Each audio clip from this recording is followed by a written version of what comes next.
നമസ്കാരം, എല്ലാവർക്കും പുതിയൊരു വീഡിയോയിലേക്ക് സ്വാഗതം. ഇന്നത്തെ വീഡിയോയിൽ നമ്മൾ സംസാരിക്കാൻ പോകുന്നത് കേരളത്തിൽ നിന്നും വളരെ എളുപ്പത്തിൽ അയോധ്യയിലേക്ക് എങ്ങനെ ട്രെയിനിൽ പോയി വരാം എന്നതിനെ പറ്റിയാണ്. പലർക്കും അയോധ്യ യാത്ര പോകണമെന്ന ആഗ്രഹമുണ്ടെങ്കിലും ട്രെയിൻ ഏതാണ്, എവിടെയാണ് കയറേണ്ടത്, എവിടെയാണ് ഇറങ്ങേണ്ടത്, ടിക്കറ്റ് ചാർജ് എത്രയാണ്, ജനറൽ ഉണ്ടോ, സ്ലീപ്പർ ഉണ്ടോ, AC ഉണ്ടോ എന്നിങ്ങനെയുള്ള ഒരുപാട് ഡൗട്ടുകൾ ഉണ്ടാകും. അതിനൊക്കെ ആയിട്ടുള്ള കംപ്ലീറ്റ് മറുപടിയാണ് ഇന്നത്തെ ഈ ഒരു വീഡിയോ. ഇന്നത്തെ വീഡിയോയിൽ കേരളത്തിൽ നിന്നും അയോധ്യയിലേക്ക് പോകാനും തിരിച്ചു വരാനും സഹായിക്കുന്ന 2 ട്രെയിനുകളുടെ മുഴുവൻ ഡീറ്റെയിൽസും ഞാൻ വിശദമായി പറയുന്നുണ്ട്. ട്രെയിൻ പോകുന്ന റൂട്ട്, ട്രെയിൻ നിർത്തുന്ന സ്റ്റേഷനുകൾ, ഓരോ സ്റ്റേഷനിലും ട്രെയിൻ എത്തുന്ന സമയം, ജനറൽ കോച്ചുകൾ എത്ര എണ്ണമുണ്ട്, സ്ലീപ്പർ കോച്ചസ് എത്ര എണ്ണമുണ്ട്, AC കോച്ചുകൾ എത്ര എണ്ണമുണ്ട്, പിന്നെ ടിക്കറ്റ് ചാർജ്, യാത്ര എത്ര സമയമെടുക്കും, അയോധ്യയിൽ എവിടെയാണ് ഇറങ്ങേണ്ടത് തുടങ്ങി ഒരു യാത്രക്കാരന് ആവശ്യമായ മുഴുവൻ വിവരങ്ങളും ഈ വീഡിയോയിൽ ഉൾപ്പെടുത്തിയിട്ടുണ്ട്. അതുകൊണ്ട് വീഡിയോ ആരും സ്കിപ്പ് ചെയ്യാതെ മുഴുവനായി കാണാനായി ശ്രമിക്കണം. 2 ട്രെയിനുകളുടെ മുഴുവൻ ഡീറ്റെയിൽസും പറയുന്നതിനാൽ വീഡിയോ കുറച്ച് ലെങ്ത് ആവാൻ സാധ്യതയുണ്ട്. അതുകൊണ്ട് എല്ലാവരും ഒന്ന് ക്ഷമിക്കണം കേട്ടോ. പക്ഷേ ഈ വീഡിയോ അവസാനം വരെ കണ്ടാൽ അയോധ്യ യാത്രയ്ക്ക് വേണ്ട എല്ലാ വിവരങ്ങളും നിങ്ങൾക്ക് ക്ലിയറായി മനസ്സിലാകും. വീഡിയോ ഇഷ്ടമായാൽ ഒരു ലൈക്കും ചാനൽ സബ്സ്ക്രൈബും ചെയ്ത് സപ്പോർട്ട് ചെയ്യാൻ മറക്കല്ലേ. അപ്പോൾ അധികം സമയം കളയാതെ നമുക്ക് നേരെ വീഡിയോയിലേക്ക് കടക്കാം. ഫ്രണ്ട്സ്, ഇതാണ് നമ്മുടെ ആദ്യത്തെ train number 12512 Gorakhpur Rapti Sagar super fast express. ഈ ഒരു ട്രെയിനിൽ ജനറൽ കമ്പാർട്ട്മെൻറ്റും സ്ലീപ്പർ കോച്ചസും ഒക്കെ ഉണ്ടെങ്കിൽ തന്നെയും കൂടുതലും AC കോച്ചസ് ഉള്ളൊരു ട്രെയിനാണ്. അത് നമുക്ക് ശരിക്കും പറഞ്ഞു കഴിഞ്ഞാൽ ഒരു സമാധാനമാണ്. കാരണം ഈ ഒരു ട്രെയിൻ നോർത്ത് ഭാഗത്തേക്ക് പോകുന്ന ട്രെയിൻ ആയതുകൊണ്ട് നിങ്ങൾക്ക് എല്ലാവർക്കും അറിയാമല്ലോ, സ്ലീപ്പർ കോച്ചസിലെ യാത്രയൊക്കെ കുറച്ച് ബുദ്ധിമുട്ടായിരിക്കും. അതിനെ അപേക്ഷിച്ച് ഈ ഒരു ട്രെയിനിൽ AC കമ്പാർട്ട്മെൻറ്റ് കൂടുതലായതുകൊണ്ട് നമുക്ക് അത്യാവശ്യം നല്ല രീതിയിൽ യാത്രാ സൗകര്യം ഉള്ളൊരു ട്രെയിൻ കൂടിയാണ് ഇത്. ട്രെയിനിൻ്റെ കൂടുതൽ ഡീറ്റെയിൽസ് കേൾക്കാം. ഈ ഒരു ട്രെയിൻ ആഴ്ചയിൽ 3 ദിവസങ്ങളിൽ മാത്രം സർവീസ് ഉള്ളൊരു ട്രെയിനാണ്. അത് ഞായറും ചൊവ്വയും ബുധനുമാണ്.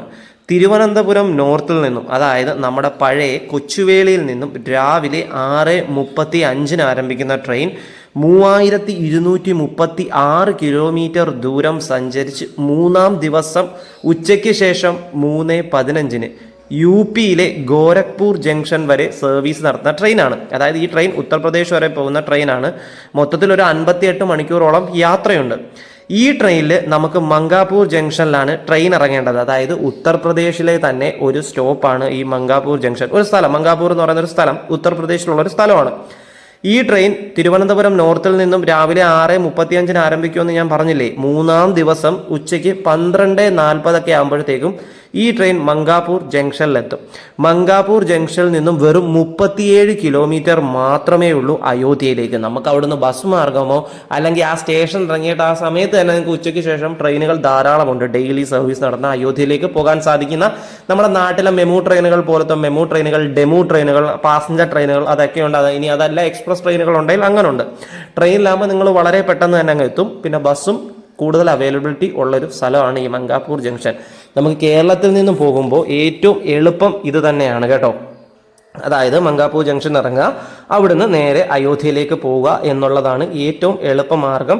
ഇത് കൂടാതെ വേറെ മാർഗങ്ങൾ പല രീതിയിലുണ്ട്, നമുക്ക് കറങ്ങിയൊക്കെ പോകാവുന്നതാണ്. എന്നിരുന്നാലും കുറച്ചും കൂടി കംഫർട്ടബിൾ നമുക്ക് ഇത് എന്താ പറയുന്ന മാർഗമാണ്. ഈ ട്രെയിനിൽ 4 ജനറൽ കമ്പാർട്ട്മെൻറ്റുകളുണ്ട്. ട്രെയിനിൻ്റെ മുൻഭാഗത്ത് 2ഉം പിൻഭാഗത്ത് 2ഉം. സ്ലീപ്പർ കോച്ചസ് ആകെ 4 എണ്ണമേ ഉള്ളൂ. അത് S1 മുതൽ S4 വരെയും. AC കോച്ചസ് വരുന്നത് 11 എണ്ണമാണ്. അതിൽ തേർഡ് AC 8 എണ്ണമുണ്ട്. അതായത് B1 മുതൽ B8 വരെ തേർഡ് AC കോച്ചസ്. അതായത് ട്രെയിനിന്റെ പുറത്ത് നമുക്ക് ഇങ്ങനെ B1, B2, B3 ഒക്കെ കാണുന്നതാണ് തേർഡ് AC കോച്ചസ്. 8 എണ്ണമുണ്ട്. പിന്നുള്ളത് സെക്കൻഡ് AC ആണ്, 2 എണ്ണം. അത് നമുക്ക് A1ഉം A2 ആയിട്ട് കാണാൻ സാധിക്കും. പിന്നെ ഒരു ഫസ്റ്റ് AC കൂടി ഈ ഒരു ട്രെയിനിലുണ്ട്. അത് H1 എന്നോ അല്ലെങ്കിൽ HA1 എന്നോ നമുക്ക് ട്രെയിനിൽ കാണാനായി സാധിക്കും. ഇതാണ് ഈ ട്രെയിനിൻ്റെ ഉള്ളിലെ ഒരു കാര്യങ്ങൾ പറയാനായിട്ട് ഉള്ളത്. ടിക്കറ്റ് ചാർജ് പറയുന്നതിന് മുമ്പ് നമുക്ക് ഈ ഒരു ട്രെയിൻ കേരളത്തിൽ നിർത്തുന്ന സ്റ്റേഷനുകളിൽ എത്തിച്ചേരുന്ന സമയം പറയാം. ഞാൻ മുഴുവനും പറയാൻ നിന്ന് കഴിഞ്ഞാൽ വീഡിയോ ഭയങ്കരമായിട്ട് കൂടിപ്പോവും. അതിൽ നല്ല നമുക്ക് കേരളത്തിൻ്റെ ആവശ്യമുള്ളൂ. തിരിച്ചു വരുമ്പോഴും ഞാൻ കേരളത്തിൻ്റെ അത് പറഞ്ഞു തരാം കേട്ടോ നിങ്ങൾക്ക്. അപ്പോൾ ശ്രദ്ധയോടെ കേൾക്കുക. തിരുവനന്തപുരം നോർത്തിൽ നിന്നും രാവിലെ 6:35 ആരംഭിക്കുന്ന ഈ ട്രെയിൻ പിന്നീട് 7:30 കൊല്ലം ജംഗ്ഷനിലാണ് സ്റ്റോപ്പുള്ളത്. അത് കഴിഞ്ഞാൽ 8:20 ട്രെയിൻ കായംകുളം ജംഗ്ഷനിലെത്തും. അത് കഴിഞ്ഞാൽ 8:30 ഹരിപ്പാട്, 8:50 അമ്പലപ്പുഴ, 9 മണിക്ക് ആലപ്പുഴ, 9:25 ചേർത്തല, 10:30 എറണാകുളം ജംഗ്ഷൻ, 11 മണിക്ക് ആലുവ, 11:20 അങ്കമാലി, 11:30 ചാലക്കുടി, 11:45 ഇരിഞ്ഞാലക്കുട, 12:15 തൃശ്ശൂർ, 12:40 വടക്കാഞ്ചേരി, 1:20 ഒറ്റപ്പാലം, 1:45 പാലക്കാട് ജംഗ്ഷൻ എത്തിക്കഴിഞ്ഞാൽ ഈ ഒരു ട്രെയിന് കേരളത്തിൽ സ്റ്റോപ്പുകൾ കഴിഞ്ഞു. പിന്നെ കോയമ്പത്തൂർ ജംഗ്ഷൻ, തിരുപ്പൂർ, തമിഴ്നാട് കയറി അങ്ങ് പോകും. അപ്പോൾ ഇത്രയും സ്റ്റേഷൻസിലാണ് കേരളത്തിൽ ഈ ഒരു ട്രെയിന് സ്റ്റോപ്പ് ഉള്ളത്. അപ്പോൾ നിങ്ങൾക്കത് മനസ്സിലായെന്ന് തന്നെ ഞാൻ വിശ്വസിക്കുന്നു. പിന്നെ നേരെ നിങ്ങൾക്ക് മനസ്സിലായല്ലോ, 3-ാം ദിവസത്തെ നമ്മുടെ ട്രെയിൻ എവിടെ എത്തും? ഉത്തർപ്രദേശിലെ മംഗാപൂർ ജംഗ്ഷനിലെത്തും. അതായത് നമ്മുടെ ഡെസ്റ്റിനേഷൻ. നമുക്ക് എവിടെയാണ് പോകേണ്ടത്? അയോധ്യയിലേക്ക് പോകേണ്ടത്. ഇനി ഇതേ ട്രെയിൻ തന്നെ തിരിച്ച് സർവീസ് നടത്തുമ്പോൾ ട്രെയിൻ നമ്പർ 125-11 ആയിട്ട് ആഴ്ചയിൽ ഞായറും വ്യാഴവും വെള്ളിയാഴ്ചയായിട്ടാണ് തിരിച്ച് സർവീസ് നടത്തുന്നത്. അത് രാവിലെ 6:33 ഗോരഖ്പൂർ ജംഗ്ഷനിൽ നിന്നും ആരംഭിച്ചാൽ അതേ ദിവസം തന്നെ രാവിലെ ഒരു 8:30 ആകുമ്പോൾ മംഗാപൂർ ജംഗ്ഷനിലെത്തും. ഈ ഗോരഖ്പൂരിൽ നിന്നും മംഗാപൂർ ജംഗ്ഷൻ വരെ ആകെ ഒരു 2 മണിക്കൂർ ദൂരമേ ഉള്ളൂ. ഓക്കെ, അപ്പോൾ 8:30 ഈ ഒരു ട്രെയിൻ മംഗാപൂർ ജംഗ്ഷനിലെത്തും. അത് കഴിഞ്ഞാൽ 3-ാം ദിവസം, ഓക്കെ, 3-ാം ദിവസം വൈകുന്നേരം 3:40 ട്രെയിൻ തിരുവനന്തപുരം നോർത്തിലേക്ക് എത്തിച്ചേരുന്നതാണ്. മനസ്സിലായല്ലോ? ഇത്രയേ ഉള്ളൂ കാര്യം. ഇനി ഒരാൾക്ക് ട്രെയിൻ ടിക്കറ്റ് ചാർജ് ഞാൻ പറഞ്ഞുതരാം.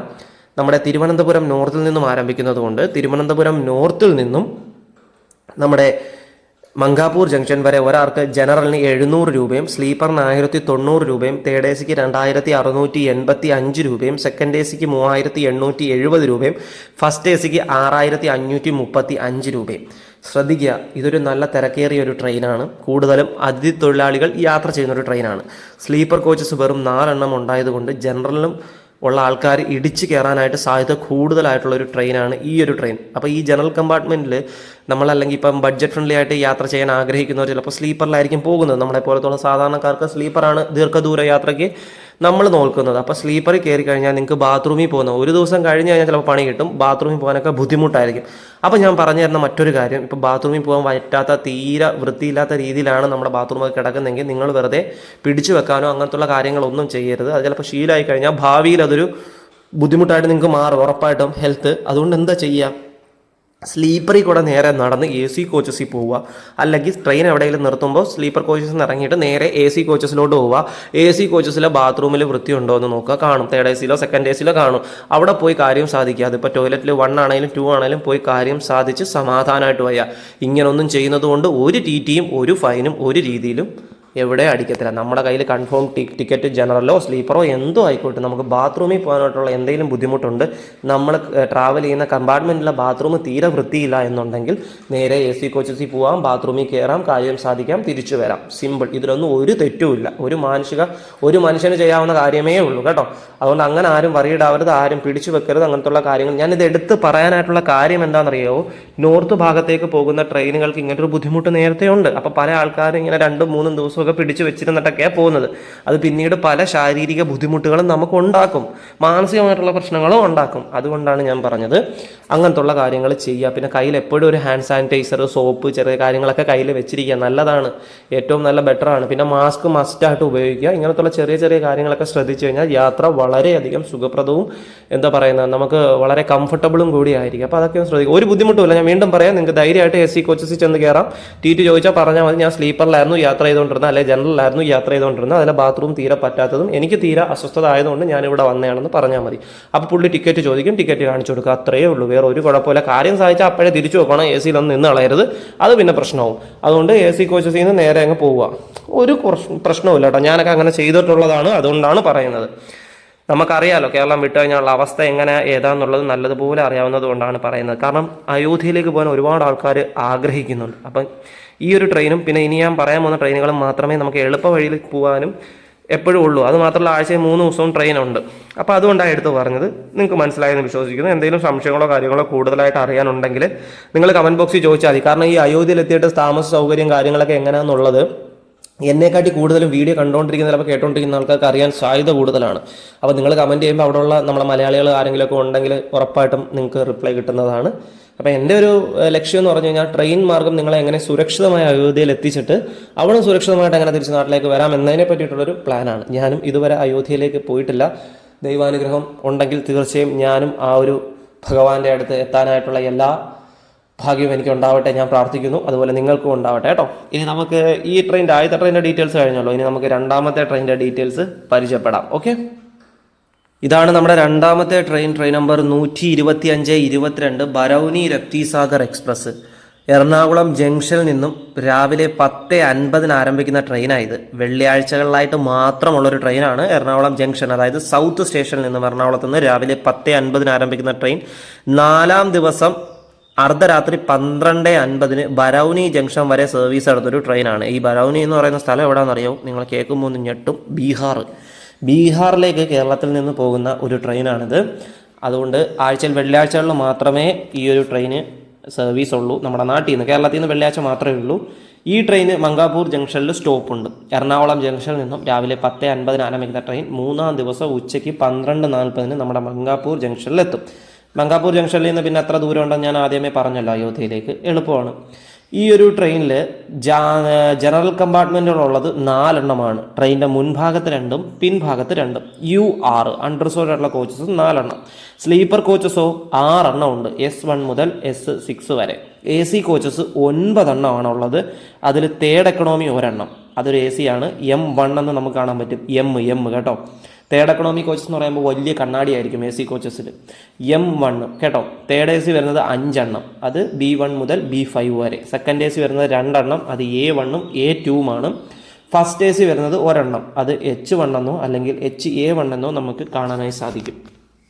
ഇനി ഈ ട്രെയിൻ കേരളത്തിൽ നിർത്തുന്ന സ്റ്റേഷൻസ് ഒന്ന് കേൾക്കാം.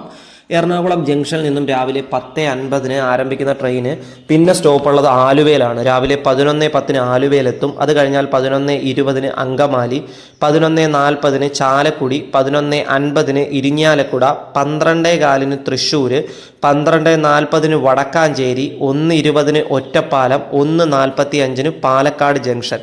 ഇവിടെ എത്തുന്നതോടുകൂടി കേരളത്തിൽ ഈ ഒരു ട്രെയിനിൻ്റെ സ്റ്റോപ്പുകൾ കഴിഞ്ഞിരിക്കുകയാണ്. ഓക്കെ, ഇനി ഈ ഒരു ട്രെയിൻ, അതായത് നമ്മുടെ എറണാകുളം ജംഗ്ഷനിൽ നിന്നും ആരംഭിക്കുന്ന ഈ ഒരു ട്രെയിന് മംഗാപൂർ ജംഗ്ഷൻ വരെ ഒരാൾക്ക് ജനറലിന് ടിക്കറ്റ് ചാർജ് വരുന്നത് 600 രൂപയാണ്. സ്ലീപ്പറിന് 1045 രൂപ, തേർഡ് എക്കണോമിക്ക് 2500 രൂപ, തേർഡ് AC-ക്ക് 2590 രൂപ, സെക്കൻഡ് AC-ക്ക് വരുന്നത് 3730 രൂപ, ഫസ്റ്റ് AC-ക്ക് വരുന്നത് 6290 രൂപയാണ്. ഇനി ഇതേ ട്രെയിൻ തന്നെ ട്രെയിൻ നമ്പർ 125-21 ആയിട്ട് തിങ്കളാഴ്ചകളിലായിട്ടാണ് കേട്ടോ തിരിച്ചു സർവീസ്. അത് രാത്രി 10:50 നമ്മുടെ ബറൗണി ജംഗ്ഷനിൽ നിന്നും ആരംഭിച്ചു കഴിഞ്ഞാൽ പിറ്റേ ദിവസം ചൊവ്വാഴ്ച 8:20 മംഗാപൂർ ജംഗ്ഷനിലെത്തും. അതായത് തിരിച്ച് ഈ ട്രെയിൻ എത്തുന്ന എല്ലാ ചൊവ്വാഴ്ചയും 8:20 കേട്ടോ. രാവിലെ 8:20 മംഗാപൂർ ജംഗ്ഷൻ. പിന്നെ 4-ാം ദിവസം രാവിലെ 11:30 ട്രെയിൻ എറണാകുളം ജംഗ്ഷനിലേക്കും എത്തിച്ചേരുന്നതാണ്. ഈ 2 ട്രെയിനുകളാണ് നിലവിൽ നമ്മുടെ കേരളത്തിൽ നിന്നും ഈ അയോധ്യയിലേക്ക് പോകാനായിട്ട് കണക്ട് ചെയ്ത് പോകാൻ ഏറ്റവും എളുപ്പമാർഗം ഇതാണ്. ഇത് കൂടാതെ വേറെയും മാർഗമുണ്ട്. ചിലപ്പോൾ എനിക്കറിയാത്ത പല മാർഗങ്ങളും ഉണ്ടാവും. അങ്ങനെ എന്തെങ്കിലും ഈ കാഴ്ചക്കാർ കണ്ടുകൊണ്ടിരിക്കുന്നെങ്കിൽ കമൻറ്റ് ബോക്സിലൂടെ അറിയിക്കണം. അതും ഞാൻ മറ്റൊരു വീഡിയോ ആയിട്ട് ചെയ്യാം. കാരണം നമ്മുടെ കാഴ്ചക്കാർക്ക് അതും കൂടി ഉപകാരപ്രദമാവട്ടെ കേട്ടോ. അതുകൊണ്ട് തീർച്ചയായും നിങ്ങളുടെ അഭിപ്രായങ്ങളും വിലപ്പെട്ടതാണ്. അത് ഈ ട്രെയിനിൻ്റെ ഡീറ്റെയിൽസ് ഇപ്പോൾ കേൾക്കുന്നവരും ഇതിനെക്കാട്ടി നല്ല ട്രെയിൻ ഡീറ്റെയിൽസ് ഉണ്ടെങ്കിൽ എന്ന് എടുത്ത് പറയാം, ഉണ്ടെങ്കിൽ അത് നിങ്ങൾക്ക് അറിയാമെങ്കിൽ അതും കൂടി കമൻറ്റ് ബോക്സിൽ പറയുന്നത് എനിക്കും എന്നെപ്പോലെ ഈ യാത്രകൾ ഇങ്ങനെ ഇഷ്ടപ്പെടുന്ന യാത്രക്കാർക്കും കാഴ്ചക്കാർക്കും അത് തീർച്ചയായും ഉപകാരപ്രദമാവുന്നതാണ്. അപ്പോൾ ആദ്യം പരിചയപ്പെട്ട ട്രെയിൻ ആയിക്കോട്ടെ, രണ്ടാമത് പരിചയപ്പെട്ട ട്രെയിൻ ആയിക്കോട്ടെ, ഞാൻ വീണ്ടും പറയുകയാണ്, സ്ലീപ്പറിലോ ജനറലിലോ നിങ്ങൾ യാത്ര ചെയ്തിട്ടുണ്ടെങ്കിൽ ബാത്റൂമിൽ പോകുന്ന ബുദ്ധിമുട്ടോ അങ്ങനെ എന്തെങ്കിലുമൊക്കെ ഉണ്ടെങ്കിൽ വൃത്തിയില്ലായ്മ കാരണം നിങ്ങൾ ഹോൾഡ് ചെയ്ത് വെക്കരുത്. അത് യൂറിനാണെങ്കിലും മോഷനാണെങ്കിലും കേട്ടോ. നേരെ നടന്ന് AC കോച്ചസിൽ പോവുക, കാര്യം സാധിക്കുക, ഫ്രഷ് ആവുക, അതേ കണക്ക് തിരിച്ചിങ്ങി നടന്നിങ്ങി വരിക. കാരണം 1 അല്ല 2-ൽ കൂടുതൽ ദിവസം നമുക്ക് യാത്രയുണ്ട്. ഒരു ദിവസമൊക്കെ പിന്നെയും കുഴപ്പമില്ല. എന്നാലും മൂത്രമൊന്നും അങ്ങനെ ആരും ഹോൾഡൊന്നും ചെയ്ത് വെക്കരുത്. പ്രത്യേകിച്ച് ഫാമിലി ആയിട്ടൊക്കെയാണ് പോകുന്നതെങ്കിൽ, ലേഡീസ് പിള്ളേരൊക്കെ ആണെങ്കിൽ പോലും ഒരു തെറ്റുമില്ല കേട്ടോ. അതിൽ ഞാൻ വീണ്ടും പറയാം, ഞാൻ എന്തിനാണെന്നറിയോ ഇങ്ങനെ വീണ്ടും റിപ്പീറ്റ് അടിച്ചത് പറയുന്ന പല ആൾക്കാർക്കും പേടിയായിരിക്കും. അയ്യോ ദൈവമേ, ഞങ്ങൾ ഇനി സ്ലീപ്പർ ടിക്കറ്റ് ചാർജ് എടുത്തിട്ട് അല്ലെങ്കിൽ ജനറൽ ടിക്കറ്റ് എടുത്തിട്ട് ഇനി AC ചെന്ന് ബാത്റൂമിൽ കഴിഞ്ഞാൽ ഫൈൻ അടിച്ച് ഇരട്ടി പൈസയാവും. അങ്ങനെ ഒന്നുമില്ല. ഇത്രയും അങ്ങോട്ട് പറയുക, അത്രയേ ഉള്ളൂ. ഇവിടെ ജനറൽ യാത്ര ചെയ്യുന്നവന്മാർക്ക് സ്ലീപ്പറിൽ യാത്ര വന്ന് തള്ളി കയറിയിട്ട് അവിടെ വന്ന് ഫൈൻ അടിച്ചിരിക്കുന്ന ടി ടി ആണ് ഇപ്പോൾ ഉള്ളത്. കേരളത്തിലേ ഉള്ളൂ ഈ ഒരു എന്താ പറയുന്ന ഒരു മനസാക്ഷി എന്നൊക്കെ ഉള്ളത്. കേരളത്തിന് പുറത്ത് ആ ഒരു മാനസിക പരിഗണനയൊന്നുമില്ല. കണ്ണുറങ്ങുമ്പോൾ സ്ലീപ്പറിലൊക്കെ ഇരിക്കുന്ന വേറെ ടീമുകളൊക്കെ ആയിരിക്കും. പിന്നെ അവന്മാരെ പറഞ്ഞ് മനസ്സിലാക്കുന്ന സമയം കൊണ്ട് നമ്മൾ UP-യിലെത്തും, അയോധ്യയിലും അവിടെയൊക്കെ എത്തും. അതുകൊണ്ട് നമ്മൾ അതൊന്നും മൈൻഡ് ചെയ്യണ്ട. പിന്നെ നമ്മുടെ ഭാഗ്യം പോലെ ചിലപ്പോൾ നമുക്ക് പറയാൻ പറ്റത്തില്ല. നമ്മൾ ഈ യാത്ര ചെയ്യുന്ന ദിവസം ഇങ്ങനത്തെ ഒരു ബുദ്ധിമുട്ടും കാണത്തില്ല. ചിലപ്പോൾ സ്ലീപ്പറിൽ നല്ല യാത്രയായിരിക്കാം, നല്ല വൃത്തിയുള്ള ബാത്റൂം ആയിരിക്കാം, ഒന്നും പറയാൻ പറ്റത്തില്ല. ഇപ്പോൾ വളരെയധികം പരാതി കുറവുകൾ കിട്ടുന്നുണ്ട് ദീർഘദൂര യാത്ര ചെയ്യുന്ന ട്രെയിനുകളെ പറ്റിയിട്ട്. അത് എന്തായതാണെന്ന് നമുക്ക് അറിയത്തില്ല. എന്നാലും വലിയ ഒരു പരാതി പഴയ കണക്ക് കിട്ടുന്നില്ലെന്നാണ് കേട്ടോ. കാരണം എനിക്കും വീഡിയോസ് ഇടാനുള്ള കണ്ടന്റുകൾ അങ്ങനെ കിട്ടുന്നില്ല. മുമ്പാണെങ്കിൽ കിട്ടുമായിരുന്നു, ഞാൻ തന്നെ യാത്ര ചെയ്ത് ഞാൻ തന്നെ ഇടുമായിരുന്നു. ഇപ്പോൾ വലിയ ബുദ്ധിമുട്ട് അങ്ങനെയൊന്നും ഇല്ല. അതുകൊണ്ട് എല്ലാവർക്കും, ഈ വീഡിയോ കാണുന്ന എല്ലാവർക്കും ഇന്നത്തെ ഈ 2 ട്രെയിനുകളും തീർച്ചയായും ഉപകാരപ്രദമായി എന്ന് തന്നെ ഞാൻ വിശ്വസിക്കുന്നു. ഉപകാരപ്രദമായി കഴിഞ്ഞാൽ നിങ്ങൾ ലൈക്ക് ചെയ്യാനും ഷെയർ ചെയ്യാനും നിങ്ങളുടെ അഭിപ്രായങ്ങളൊക്കെ കമൻറ്റായി ചെയ്ത് മറന്നു പോകരുത്. അതുപോലെ തന്നെ ട്രെയിൻ മാർഗം പോകേണ്ട, ഞാൻ നിങ്ങളെ കാണിക്കേണ്ട എന്തെങ്കിലും സ്ഥലങ്ങൾ, ഇപ്പോൾ ക്ഷേത്രങ്ങളായിക്കോട്ടെ, ദർശനങ്ങളായിക്കോട്ടെ, അതിനെ പറ്റിയിട്ടുള്ള കാര്യങ്ങളൊക്കെ ആയിക്കോട്ടെ, എന്ത് വേണമെങ്കിലും ആയിക്കോട്ടെ, അതൊക്കെ നിങ്ങൾ കമൻറ്റായി അറിയിച്ചു കഴിഞ്ഞാൽ തീർച്ചയായും ഞാൻ എഴുതി വെച്ചിട്ട് ചെയ്യുന്നതാണ്. ഉടനെ തന്നെ ചെയ്തില്ലെങ്കിലും ഞാൻ ചെയ്യുന്നതാണ്. കാരണം ഒരുപാട് യാത്രകൾ ഇനിയും ചെയ്യാനായിട്ടുണ്ട്. അതൊക്കെ ഇങ്ങനെ ലിസ്റ്റിട്ട് വെച്ചേക്കാണ്. അപ്പോൾ അതനുസരിച്ച് നമ്മുടെ ഓരോ വീഡിയോസും വരുത്തുള്ളൂ കേട്ടോ. അപ്പോൾ അത്രയൊക്കെ ഉള്ളൂ ഗൈസ്. അപ്പോൾ നമുക്ക് മറ്റൊരു വീഡിയോയും മറ്റൊരു കണ്ടന്റുമായിട്ട് നമുക്ക് വീണ്ടും കാണാം. നിങ്ങളുടെ സ്വന്തം Malayali train blogger winding up. Bye. പിന്നെ ഈ കമന്റ് ബോക്സിൽ കമന്റ് ചെയ്യുന്നവരോട് എനിക്ക് വേറൊരു കാര്യം, കമന്റ് ചെയ്യുമ്പോൾ അവിടെ ഒരു ഹൈപ്പ് എന്ന് പറയുന്ന ഒരു ഇത് കാണും. ഹൈപ്പ് നിങ്ങൾ ആ ഹൈപ്പും കൂടെ എനിക്ക് ചെയ്യണേ. മാക്സിമം ഒരാൾക്ക് 3 ഹൈപ്പ് ചെയ്യാവുന്നതാണ്. അപ്പോൾ മാക്സിമം ഹൈപ്പ് ചെയ്ത് കഴിഞ്ഞാൽ നമ്മളെ വീഡിയോയും ഒരുപാട് ആൾക്കാരിലേക്ക് എത്തും. അതുപോലെ തന്നെ ലൈക്ക് ചെയ്യാനും മറന്നു പോകരുത്. അപ്പോൾ അത്രയേ ഉള്ളൂ. നന്ദി, നമസ്കാരം.